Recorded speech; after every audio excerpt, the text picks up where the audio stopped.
Los marcadores tumorales son sustancias que, como su nombre lo dice, nos va a producir una célula tumoral, una célula neoplásica.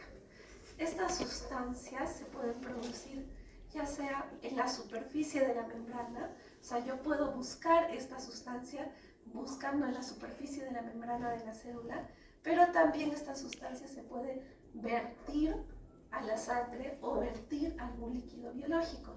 O sea, no es descabellado pedir, por ejemplo, un CA en líquido pleural o pedir un CA en líquido acítico, ¿comprende? Porque también puede coexistir, no solamente en sangre, esto no es exclusivo de dosaje en sangre. Sin embargo, los marcadores tumorales no son propios, no son patognomónicos de un cáncer en específico. Y eso lo tienen que tener claro a partir de ahora para siempre. O sea, ¿qué tal si a mí de casualidad me hicieron un dosaje de CA19-9 y sale alto? ¿Significa que tengo cáncer de páncreas? No, no es específico. ¿Significa que no tengo cáncer de páncreas? Tampoco. Ni descarta ni confirma. Entonces, ¿para qué sirve, no? Porque si ni descarta ni confirma, ¿cuál es el objetivo? El objetivo de los marcadores tumorales es hacer seguimiento. Básicamente es eso. Ahorita vamos a desglosar un poco más de qué se trata cada objetivo, pero en líneas generales es seguimiento. Entonces, el punto de partida para los marcadores tumorales es primero el diagnóstico del cáncer, para que recién yo los pida. Para que tengan una idea más o menos, les voy a contar una vergonzosa anécdota. Es que cuando yo ingresé a la residencia de laboratorio, no tenía tampoco mucha idea de qué se trataba mi especialidad, un golpe del destino. Entonces, cuando entré a esta especialidad, roté por orina, siempre nos mandan primero a las pichis, para que nos acostumbramos a ver en el microscopio. Y después me tocó líquidos biológicos y después me tocó bioquímica, que son unas máquinas gigantes donde entran pues 200 muestras, de 200 en 200. Se imaginarán, nosotros al día procesamos 1000, 2000 muestras. Y cuando ingresan entran con un código de barras donde está codificado los exámenes que les piden. No lo sé, pues TGO, TGP, glucosa, etc. Entonces entran y te van botando los resultados a los 15, 20 minutos y tú vas revisando que haya correlación. O sea, imagínense si me sale una glucosa en 50.000, eso no tiene ningún sentido. Entonces eso yo tengo que verificar para ver la muestra que ha pasado, si se ha embolizado o algo más. Entonces en eso yo estaba hasta que un fin de semana los trabajadores de laboratorio se empezaron a sacar sangre unos a otros. Un sábado, todo el mundo se pinchaba, todo el mundo pinchaba a todo el mundo. Yo decía, ¿qué están haciendo? Y es que ellos aprovechaban una vez cada año en hacerse los exámenes de sangre. Y como tenían todas las máquinas a disposición, aprovechaban un sábado y se sacaban sus muestritas, iban con su tubito y en la máquina programaban qué querían hacerse. PSA, TGO, TGP, dependiendo de lo que adolecían. Entonces dije, yo también. Y también me hice sacar sangre. Llevé mi tubito y estaba por el monitor con 50.000 exámenes para marcar. Entonces dije, ya que es mi oportunidad, ¿por qué no me pido los 50.000? Me hice hasta dosaje de ácido valproico y no tomo ácido valproico. Era el momento. Entonces, obviamente me marqué todos los marcadores tumorales, habidos y por haber, todo, sea 72, 419, 125, todos. Felizmente todo salió negativo. Pero eso está mal. ¿Por qué está mal? Porque no me servía para despistaje. O sea, si alguno me hubiera salido alterado, solamente me hubiera causado confusión. ¿Y en qué casos me puede salir alterado? Me puede salir alterado si yo fuese fumadora, por ejemplo. Si yo hubiese estado embarazada, me hubiera salido alterado. Si es que yo hubiese estado tomando medicamentos, hay medicamentos que afectan y me hubiese salido alterado. Y yo que hubiera pensado como era un hito que recién comienza, que tendría todos los cánceres del mundo, ¿verdad? Cuando en realidad no. Entonces, no se les ocurre hacer eso a los pacientes. O sea, van a trabajar ustedes en hospitales, van a trabajar en clínicas, donde van a tener todos estos exámenes a disposición como un menú. Pero si ustedes arrancan vamos a ver qué encontramos, entonces ahí más bien podemos complicar los diagnósticos. A diferencia que si pueden hacer al azar una glucosa, por ejemplo, que siempre va a ayudar, al azar, o sea, en cualquier momento un perfil hepático que siempre va a ayudar, un perfil renal que siempre va a ayudar, pero en el caso de los marcadores tumorales, no, mi punto de partida no es de screening. Mi punto de partida va a ser cuando yo tenga un tumor, cuando yo observe una lesión en la tomografía. Recién a partir de ahí pido los marcadores. ¿Listo? Entonces vamos a ver.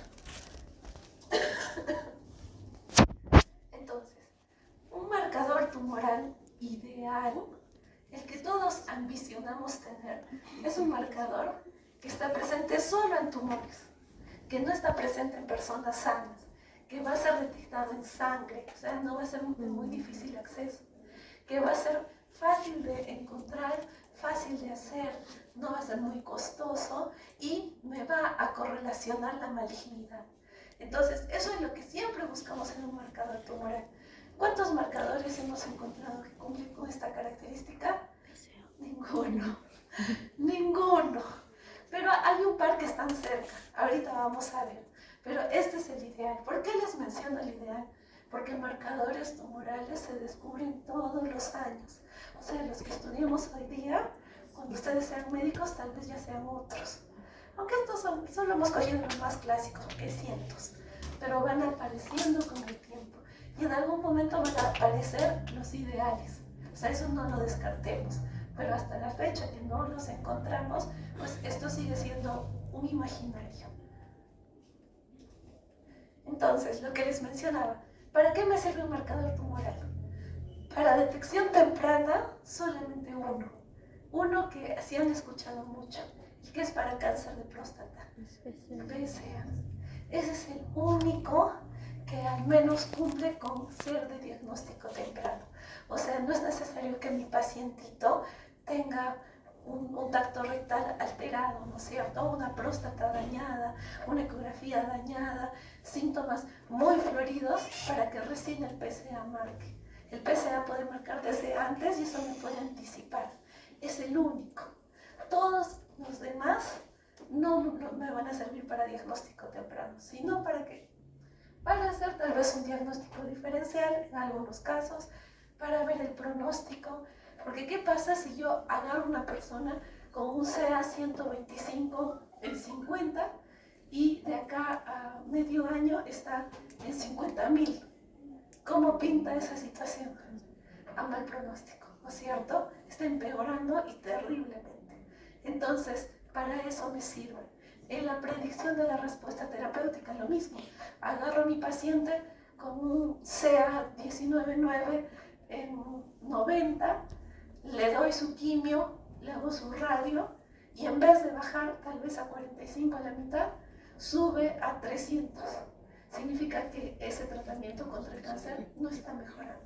Para eso me sirve. Es un termómetro, algo así como los reactantes de fase aguda, que dijimos que no eran específicos. De esa forma más o menos lo vamos a utilizar. Y por último, para el monitoreo. Entonces, como les mencionaba, los marcadores tumorales no solamente son las sustancias que yo puedo dosar en sangre, también son sustancias que se expresan en la superficie de la membrana de las células. Pero ¿cómo puedo yo dosar la sustancia que está pegada a la membrana de la célula? No se puede con una máquina de bioquímica común y corriente. Para eso tengo que utilizar algo que ya hemos escuchado antes, citometría de flujo. ¿Se acuerdan de la citometría que me servía para diferenciar los subtipos de cáncer, si era linfoide, si era mieloide, basándome en las cluster differentiation, en las sedes? ¿Se acuerdan? Entonces, también puedo usar citometría de flujo para no solamente buscar cluster differentiation, sino también para buscar estos marcadores tumorales. Entonces, eso es para buscar en la membrana. Sin embargo, es lo que menos se usa, porque es carísimo. Una citometría en promedio estará costando de 5.000 a 10.000 soles. Una. A ver, pidan para más. Imposible. Entonces, es de lo que menos vamos a escuchar.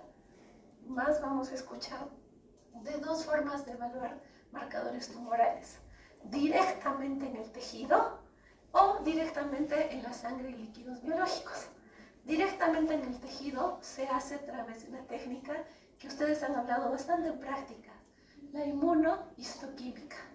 La inmunohistoquímica es saco un pedacito de tejido, lo extiendo, tiño y dependiendo de las tinciones que yo ponga, si es que agarra ese color o no, significa que tiene un marcador o no. Por ejemplo, le pongo tinción verde y si agarra el verde significa que tiene tal vez HER2. O si no agarra el verde significa que no tiene HER2. Lo mismo, pongo café. Si agarra el café significa que tiene el Ki67. Si no agarra significa que no tiene. Esa es la inmunohistoquímica. Y la tercera, que es la más utilizada porque es más rápido, más barato, más accesible, son los marcadores tumorales en sangre y en líquidos biológicos.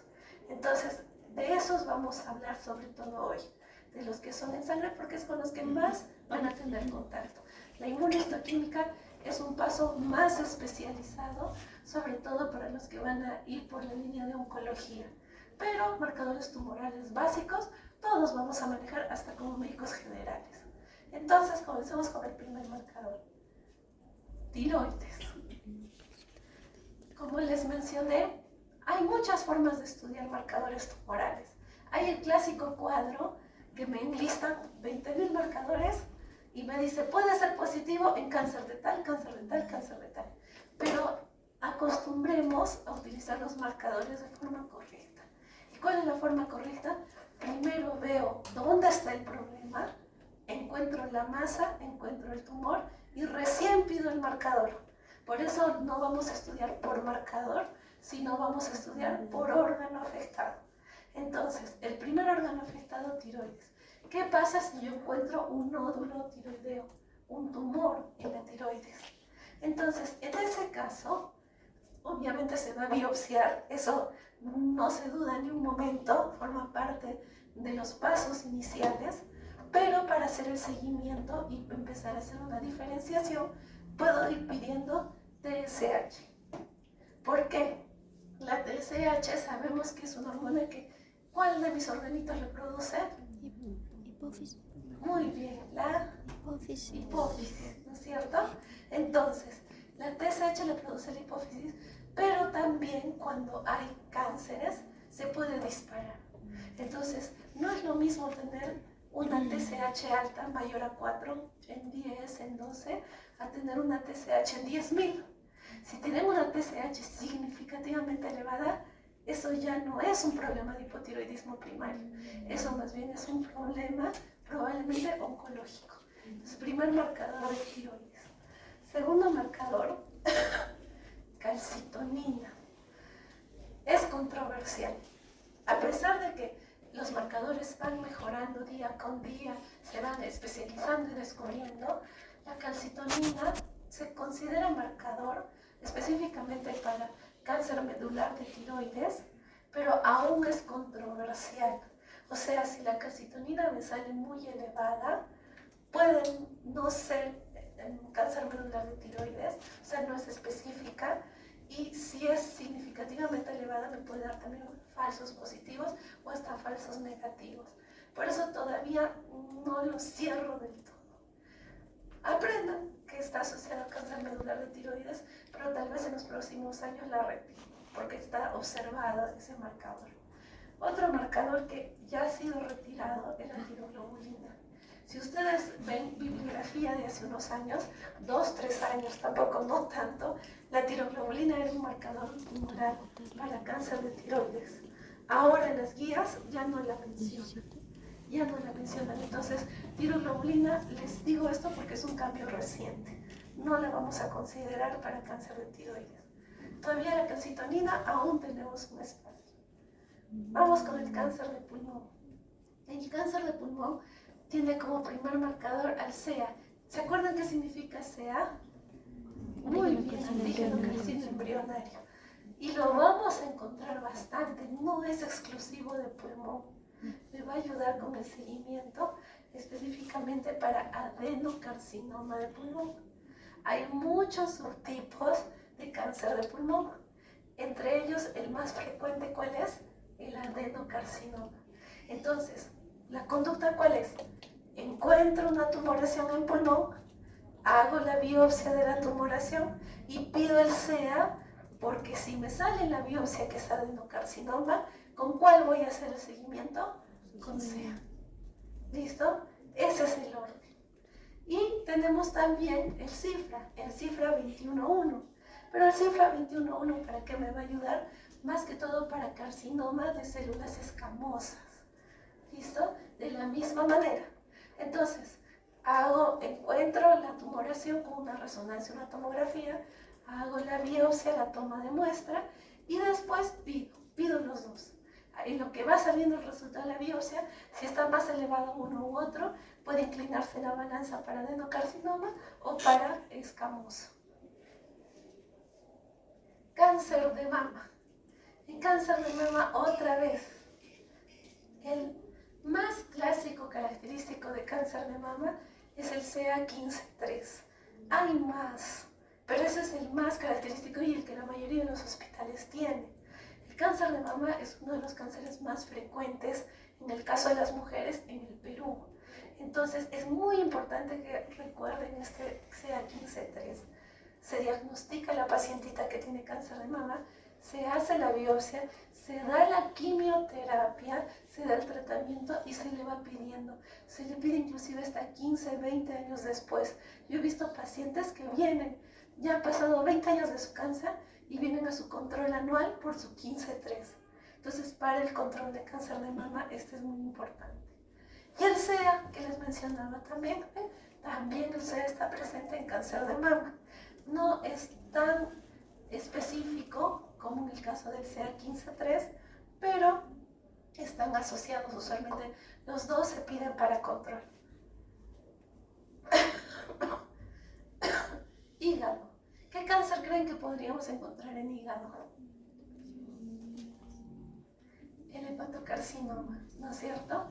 El hepatocarcinoma tan temido que nos conduce a las hepatitis, por ejemplo, o la cirrosis nos conducen al hepatocarcinoma. Entonces, si yo tengo un cáncer de hígado, usualmente yo descubro cuando está en etapa final. Es difícil encontrar un cáncer de hígado de primera instancia. Pero quien me delata con más facilidad es la alfa-fetoproteína. La alfa-fetoproteína está fuertemente asociado con el hepatocarcinoma.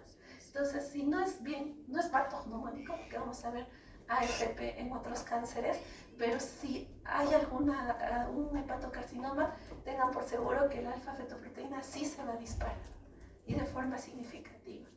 Y también, ¿quién sigue repitiéndose? El CEA. Pero el CEA, ¿en qué caso se va a elevar en cáncer de hígado? Se va a elevar cuando la procedencia es de colon. O sea, el tumor primario de hígado normalmente es el hepatocarcinoma. Pero hígado usualmente también es una zona de alta metástasis, porque la circulación abdominal usualmente drena primero el hígado. Entonces, va a haber metástasis o tal vez de colon o tal vez de páncreas, que son los dos puntos que confluyen en el hígado. Si la metástasis viene de colon, lo que se va a disparar es el CEA. Si la metástasis viene de páncreas, lo que se va a disparar es CA19-9. Entonces ya vamos anticipándonos que el CEA está asociado también a cáncer del colon. Y CA19-9 está asociado también al cáncer de páncreas.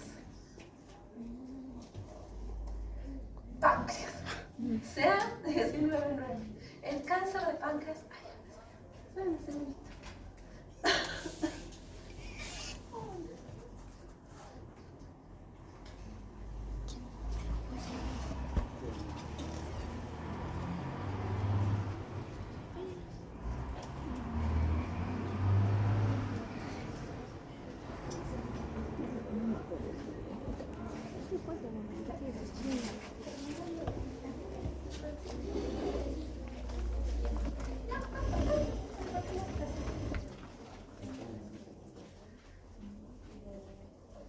están, compañeros? Buenas noches.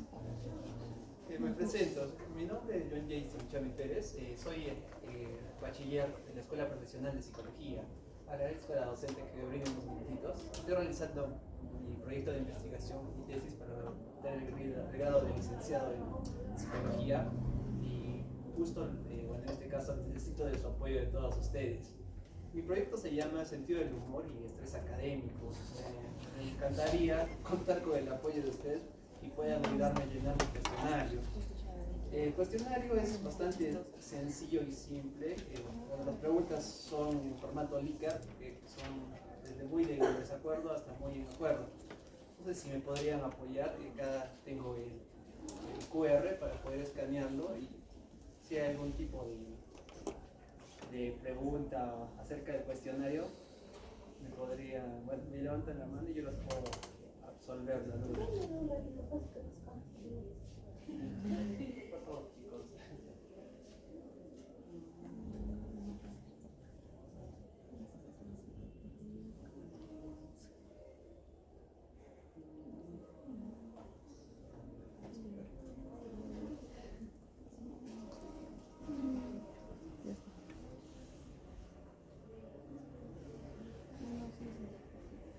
En la primera parte del cuestionario van a encontrar un consentimiento informado, ¿no?, sobre cuáles son las bases de la investigación, ¿no?, y con qué propósito se va a utilizar todo lo que es la recolección de los datos de cada uno de ustedes. Si bien es cierto, el sentido del humor es un constructo que es muy poco estudiado en la actualidad, ¿no?, y por eso también es una de las motivaciones, ¿no?, que lleva a que se realice esta investigación. El cuestionario del sentido del humor es reducido de 21 ítems, y el cuestionario de estrés académico es de 21 ítems, así que más o menos el tiempo de desarrollo es de 10 a 15 minutos de ambos cuestionarios. ¿Alguien más le falta escanear?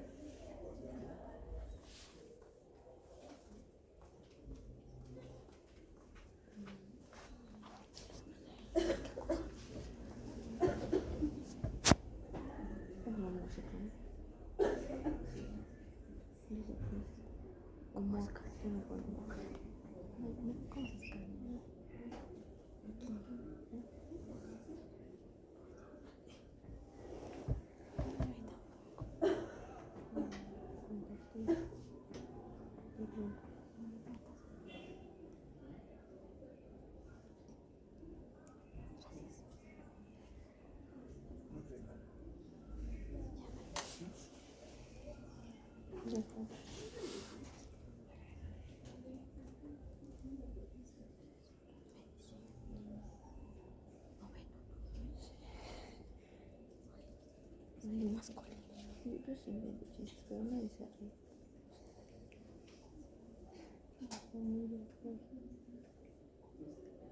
A veces está chistoso.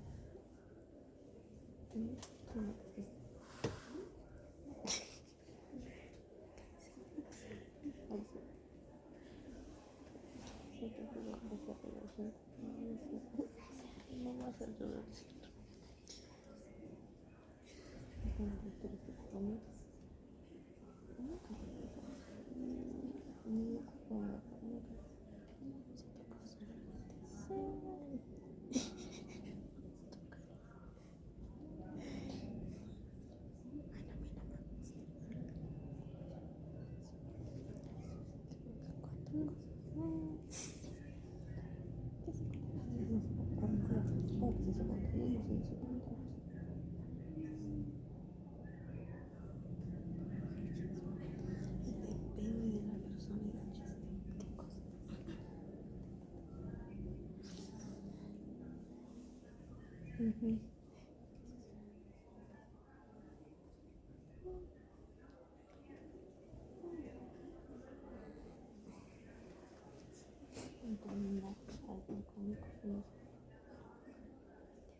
Ujú.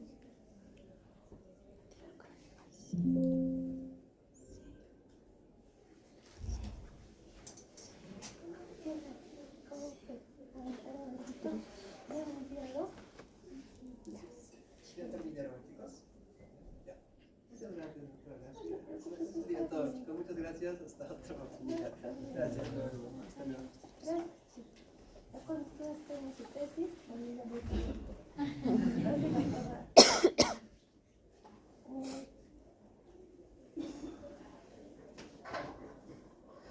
Es horrible hacer una tesis. El año pasado me he pasado también recolectando datos para mi maestría. Lo bueno es que aprobé. Muy bien, entonces sigamos. Para cáncer de páncreas, ¿a quién mencionamos? CA19.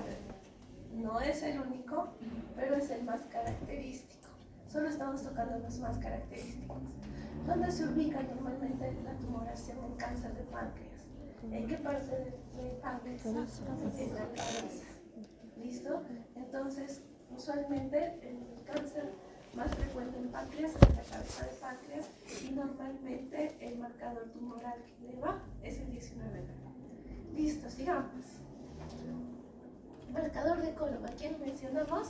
Sí. Al CEA. Hace un ratito ya lo habíamos mencionado. Para cáncer de colon, el CEA nos va a servir lo mismo para seguimiento y para pronóstico, no para diagnóstico. Y acá les tengo que hablar de una pruebita adicional. No se conoce como marcador tumoral como tal, porque no lo producen las células tumorales, pero es un método indirecto de sospechar que hay un cáncer de colon. ¿Y cuál es? La detección de sangre oculta en heces. Entonces, para detectar sangre oculta en heces, tengo dos opciones.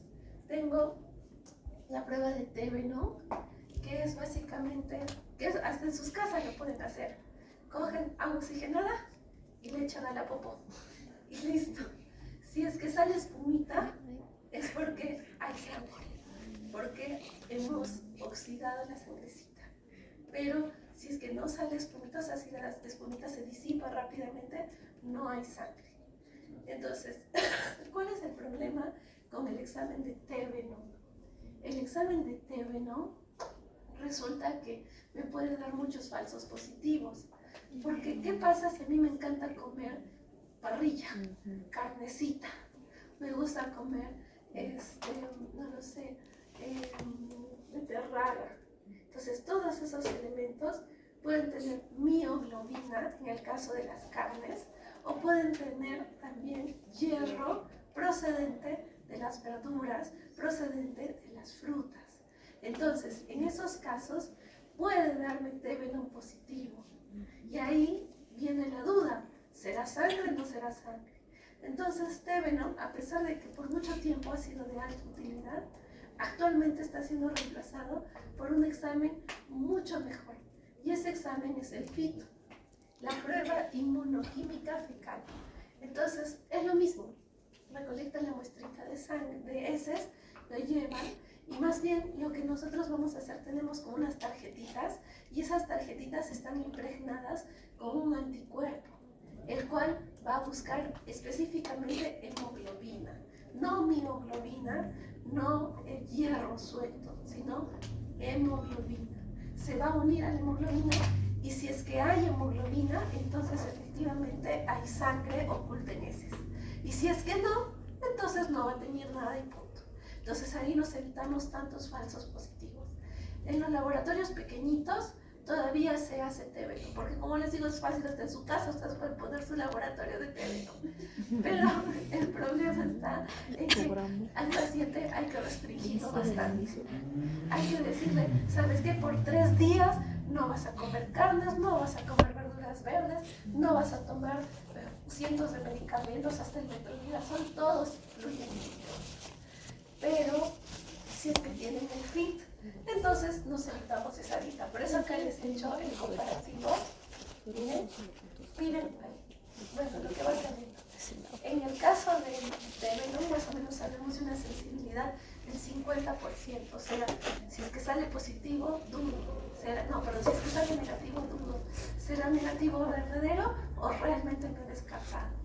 Y las especificidades del 78%, ya está. Entonces, aún así, si me sale positivo, dudo todavía. ¿Será que efectivamente es positivo o tal vez es otra cosa que ha comido? Mientras que en el caso de la prueba inmunoquímica aumenta tanto la sensibilidad como la especificidad. Y acá está por el tema de la molestia que les mencionaba, porque acá sí tenemos que hacer dieta, miren todo lo que tenemos que restringir, por 3 días, ni siquiera es por un ratito, mientras que en el otro no retiran ni dietas ni suspenden medicamentos. ¿Por qué les menciono esto? Porque esta es la segunda prueba de screening que vamos a tocar hoy, solo son 2, el PSA y la sangre por heces, específicamente si es posible por FIT, porque el cáncer de colon es uno de los cánceres más frecuentes, entonces se tiene que hacer screening a partir de los 50 años.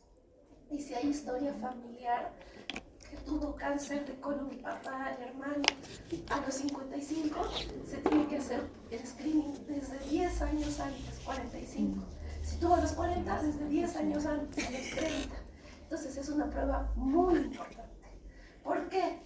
Porque la otra prueba para hacer screening sería hacer colonoscopía. ¿Quién quisiera hacerse colonoscopía todos los años? Un poco difícil, ¿no es cierto? Entonces, en ese caso, lo mejor es se piden los dos. Cuando se hace screening, se pide una colonoscopía y se pide el examen de FIT. Y se repite la colonoscopía recién a los 10 años y el FIT todos los años lo podemos ir repitiendo. Entonces, es una gran prueba.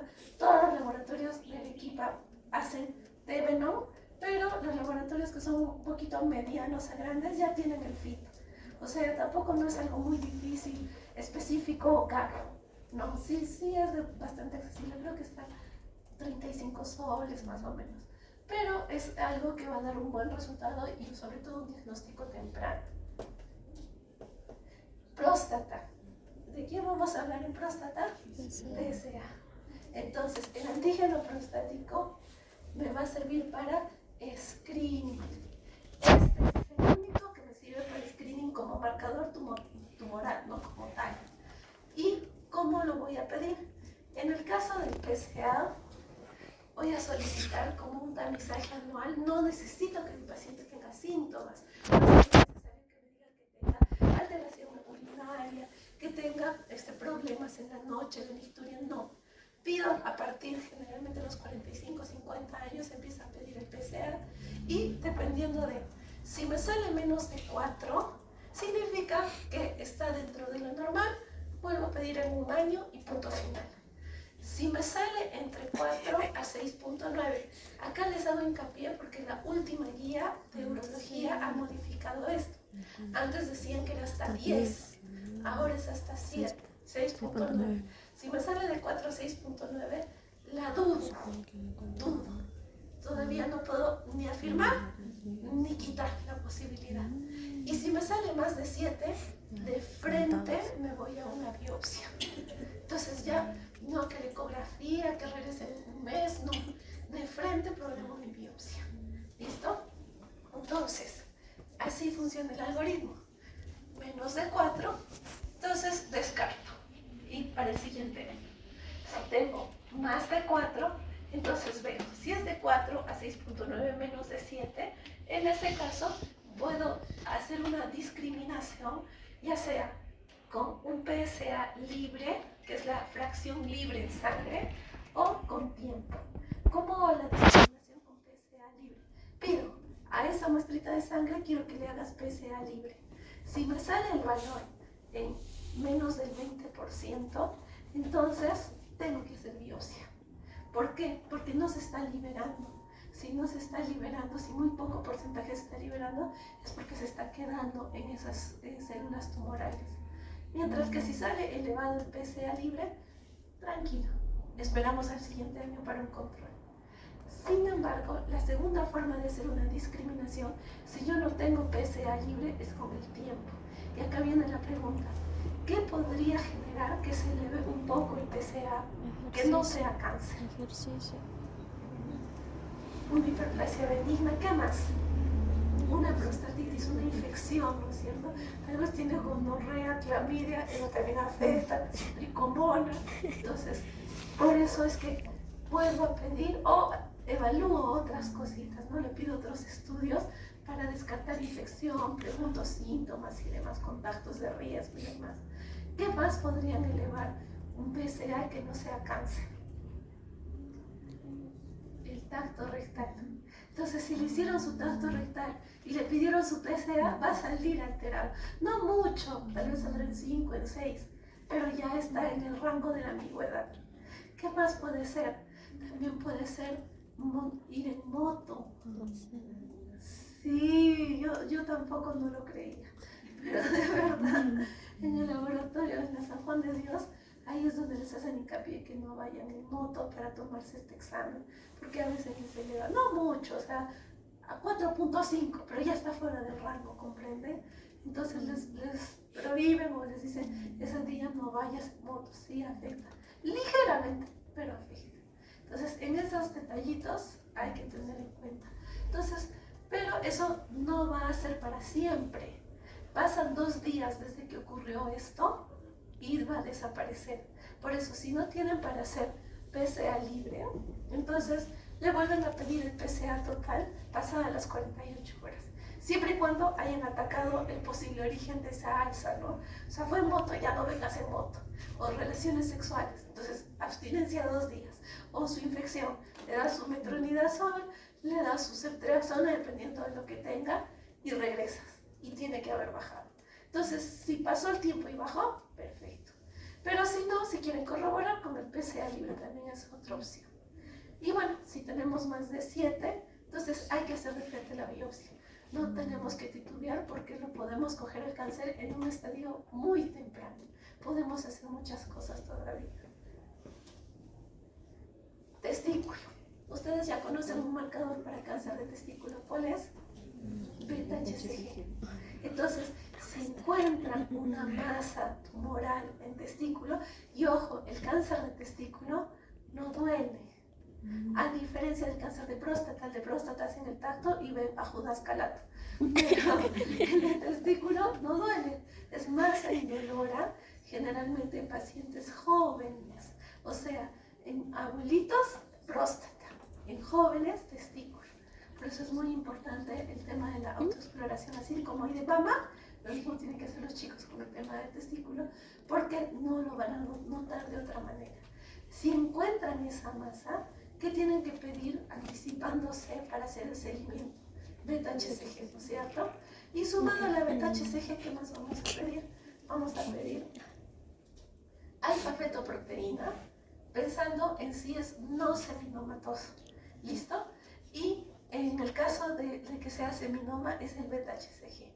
Y el LDH es para ver más que todo la proliferación, el avance, la respuesta al tratamiento o que haya metastatizado. ¿Listo? Entonces, para no seminoma, sí seminoma y para ver avance. Ovario. Ustedes están fresquitos de eso. A ver, ¿qué marcadores en ovario? Ya, entonces, miren, para ordenar sus ideas. El cáncer de ovario tiene muchos subtipos. Muchos, son un montón, son una lista de 20. Y sí los tienen que aprender. Les gusta tomar eso en el examen de la residencia y en el ENAM. Pero acá vamos a tocar los más importantes relacionados a factores tumorales, a marcadores tumorales. Es el que más marcadores tiene. O sea, los que les he mencionado han visto que son muy generales. Estos son más específicos. Entonces, el cáncer de ovario puede tener un origen celómico, o sea, de la superficie, de las células que están en la superficie del ovario. Puede tener un origen germinal. ¿Ven los ovulitos? ¿No es cierto? Los ovulitos, para que sean ovocito tipo 2 y estén listos para la ovulación, van a tener una serie de cambios y maduraciones a lo largo del ciclo. Entonces, cuando es germinal, es por la procedencia de alguna de las células que constituyen esto. En las células de la teca, en las células germinales, entonces eso es de origen germinal. Y el tercer origen de un cáncer de ovario es estromal, o sea, de aquí, del tejido de sostén. Ahora, de esos 3 orígenes, los que están asociados a marcadores tumorales son los de celoma y los germinales. Por eso vamos a hablar de ellos dos. ¿Qué cánceres procedentes de celoma recuerdan? O sea, ¿qué subtipos? Entonces ahí viene el cistoadenocarcinoma seroso y el carcinoma endometrioide, son los que van a elevarse a 125. ¿Tienen que saber con esos nombres? Sí, tienen que saber con esos nombres porque preguntan. Entonces, acuérdense que los procedentes de celómico, el seroso y el endometrioide, esos se elevan a 125, no todos los cánceres de ovario. En el caso del mucinoso, lo que va a elevar es CA19,9, así como el de páncreas. Acuérdense que el páncreas es una glándula, ¿no es cierto? Y el mucinoso también imita la estructura, el comportamiento de una glándula. Entonces, por eso los dos elevan CA19,9. En el caso de las células germinativas, el disgerminoma es el equivalente al seminoma en el testículo. Entonces, para cáncer de testículo, ¿qué pedíamos? Beta-HCG. ¿Y qué más pedíamos? LDH. ¿Listo? Entonces son equivalentes al seminoma. Y por último, en el caso del saco vitelino, lo que se va a pedir es alfa-fetoproteína. ¿Listo? Saco, acuérdense del saco vitelino para formar el embrioncito. Entonces, alfa-fetoproteína. Nosotros ya los conocemos más asociados. Carcinoma embrionario, ¿cuál va a ser? El carcinoma embrionario, ¿no es cierto? Su nombre lo dice el CEA. Y el coriocarcinoma, beta-HCG, que se dispara por las nubes más que la muela inclusive. ¿Listo? Entonces, sí tienen que saber eso. No hay otra. Apréndanlos. Yo sé que no son específicos, pero esto sí les va a servir muchísimo para sus exámenes. Muchísimo, muchísimo. Y por último, síndrome de lisis tumoral. Cuando estos tumores proliferan y son muy grandes, pueden destruirse o dañarse o romperse espontáneamente, lo cual es raro, pero normalmente por las quimios. Cuando el tumor es muy grande, antes de aplicar la quimio, usualmente se prefiere hacer un retiro quirúrgico, una exéresis. ¿Por qué? Porque cabe el riesgo, si no, de un síndrome de lisis tumoral. La quimio va a ser tan perfecta que va a destruir las células, y si muchas células se destruyen a la par dentro del organismo, imagínense explosiones por todas partes, va a liberarse lo que está en el interior de la célula. ¿Y qué hay en el interior de la célula en abundancia? Por ejemplo, potasio. ¿Qué pasa si me meto un shot de potasio a la vena? Paro, ¿no es cierto? Eso es lo que pasaría en una lisis tumoral. El ácido úrico se dispara, que también está dentro. Podría alterarse también el fósforo. El calcio se consume. Entonces, eso es lo que produce un síndrome de lisis tumoral. Entonces, ¿en qué casos es más común? En el linfoma de Burkitt y en el caso de las leucemias, cuando están en crisis blástica. Crisis blástica hablamos cuando encontramos primero leucocitos más de 100.000 y blastos casi en un 100%. Entonces, en esas crisis brutales, ahí puede haber un síndrome de lisis tumoral. ¿Cómo se define síndrome de lisis tumoral? Hay una definición con valores, pero hay una mnemotecnia un poco grosera para esta situación. Entonces, les voy a contar solo por esta vez.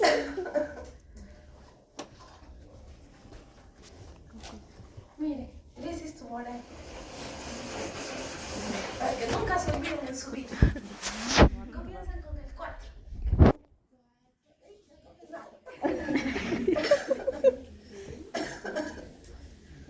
4,5, 6, 7, 8. ¿Listo? Ya. Ahora viene la grosería. Entonces, ¿qué grosería conocen en inglés que tiene cuatro letras? Ahora vamos a jugar con la... No, mentira. Empieza con F.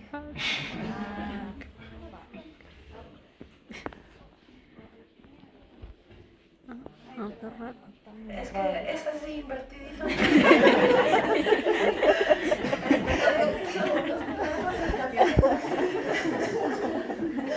Y ya está. Entonces, ¿qué es un síndrome de lisis tumoral? Listo. ¿Por qué? fósforo se eleva por encima de 4.5. Ah, El potasio se eleva por encima de 6. El calcio es el único que baja por debajo de 7. Y el U no es de urea, es de ácido úrico. Entonces acá en chiquito le ponen la A, eleva por encima de 8. Ese es el síndrome de lisis tumoral. Así es como se define. Entonces, si es que encontramos estas alteraciones, me parece que son 2 o más de estas alteraciones, es un síndrome de lisis tumoral. ¿Listo? Entonces ya no se van a olvidar, lisis tumoral es una lisura.